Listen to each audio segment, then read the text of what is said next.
Non, les Bakoko, ils sont comptés dans l'impôt parce que c'est un grand ensemble. Hmm. Hein, les Bakoko, par exemple, c'est un peuple qu'on trouve un peu partout au Cameroun. Hein. Ah, Un peu comme les Bassa. oh, d'accord. Oui, oui, ce sont les peuples qui sont dispersés Mhm. euh, dans l'étendue du territoire. D'accord. Donc, tous ces peuples-là composent l'ensemble du peuple Sawa, C'est ça. effectivement. Et quelles sont les différentes migrations, si on va arriver à la question 2, parce qu'on va parler des migrations des peuples Sawa, y compris des peuples Douala. euh, Quel est le lien, dans la cité, le lien qui est Walais, mais Hmm. quand on parle des migrations, est-ce que tu peux bien bien nous expliquer par rapport à la migration de ces différents peuples, en fait? Parce que moi, qui suis né à Douala, qui ai Oui. grandi à Douala, j'ai deux fois eu l'opportunité d'écouter des personnes. Par exemple, moi, ma maman est Malimba. On avait fait ce lien, on a La eu. mienne aussi, Ouais. d'ailleurs. Moi, deux fois, moi qui ai grandi à Douala, je suis né de mon père, donc il est Douala, ma maman est Malimba. Deux fois, je comprenais.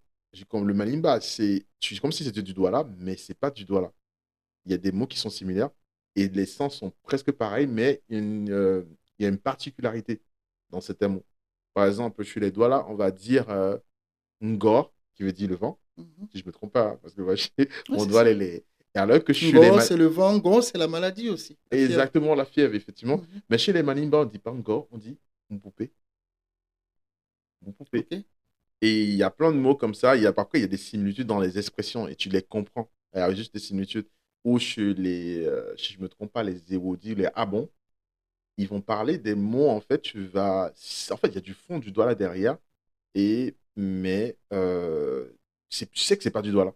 Mais tu sais que... Je sais pas si tu vois ce que je En veux dire. fait, pour faire simple, la différence entre la langue Malimba, Mhm, hein, puisque tu l'as cité en premier, mhm, et la langue Douala, mhm. c'est que les Douala disent S et les Malimba disent H.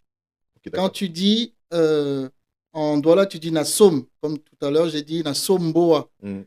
Mais en Malimba, tu dis Nahomboa. Exactement, c'est ça. En fait, c'est ça la différence. Exactement. Mais en vrai, parce qu'il y a une parenté.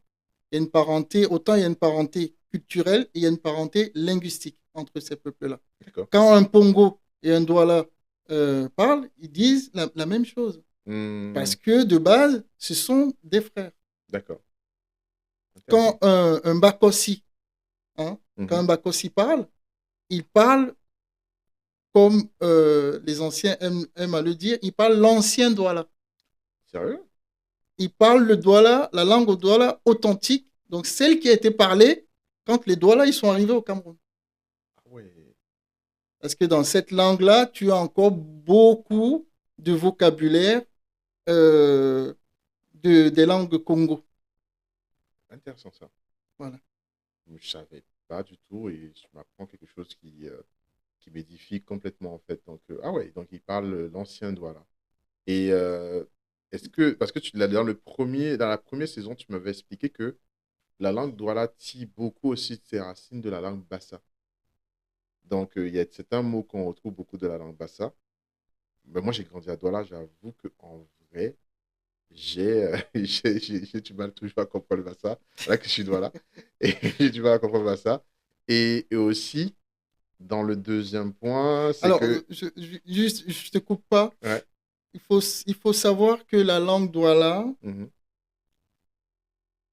de base, c'est une langue des peuples congolais. mhm, On parle ici du Grand Royaume Congo. mhm, Mais moi, par exemple, qui comprends le lingala, qui parle le lingala, autant je peux trouver une parenté linguistique entre ces deux langues, mhm. et autant je ne trouve aucune parenté. Ouais, Oui, c'est très paradoxal ça. c'est très paradoxal. Mhm, Donc, cette langue douala, il y a autant des mots des langues Congo, mhm. des mots de la langue Bassa, des mots de la langue Bakoko même,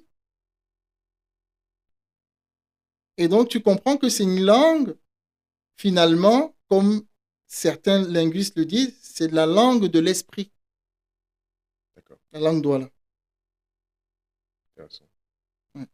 Vraiment intéressant. Donc, pour revenir à ta question, sur les migrations, il y a eu plusieurs migrations. Il y a eu plusieurs migrations, mais ce qui est certain, c'est que les peuples Sawa sont des peuples de la classe bantou. Mm. La classe bantou, comme tu sais qu'on a classifié les peuples en Afrique, Mhm. hein, les bantous, les soudanais, les semi-bantous et tout. Mhm.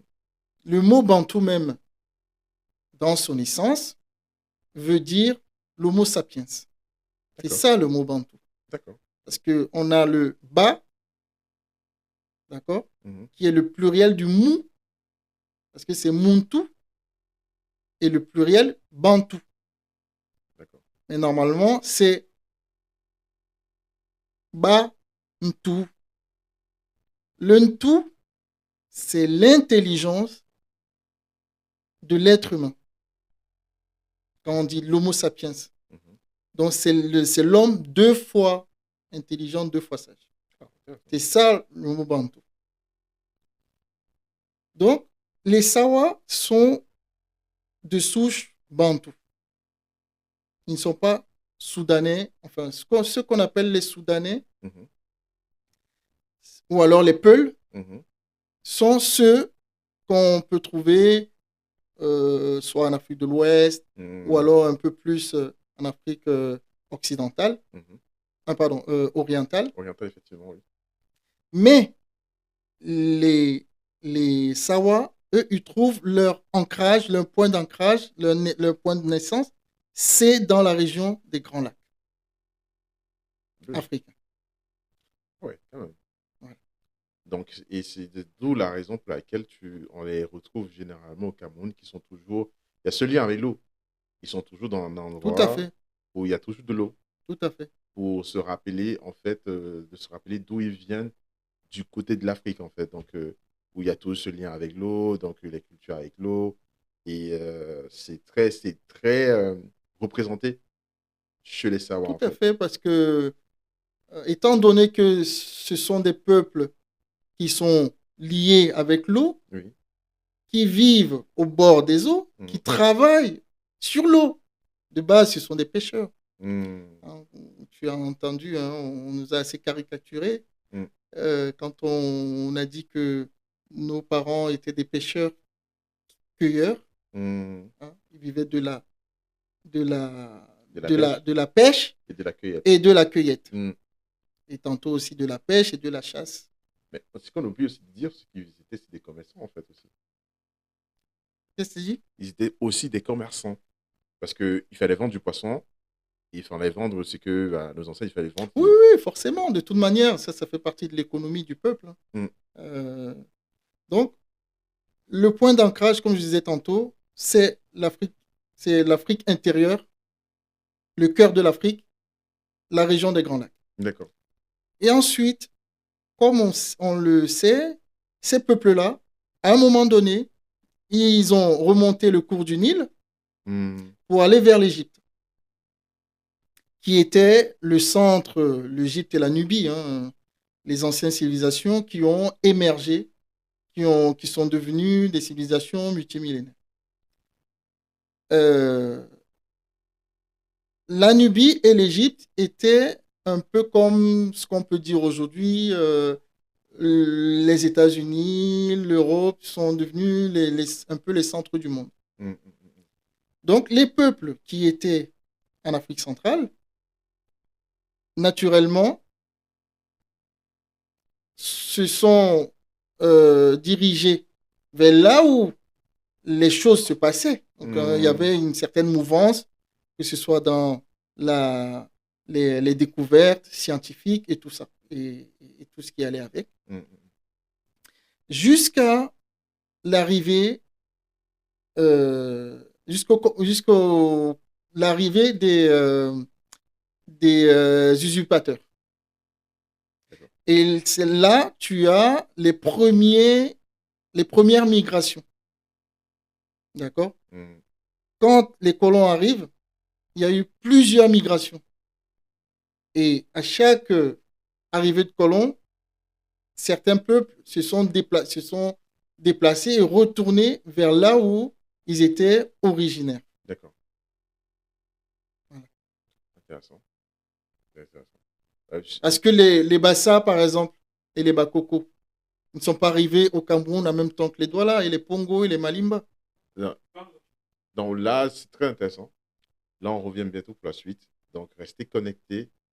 On va revenir pleinement pour raconter la suite de l'histoire de la saison 2. Restez avec nous.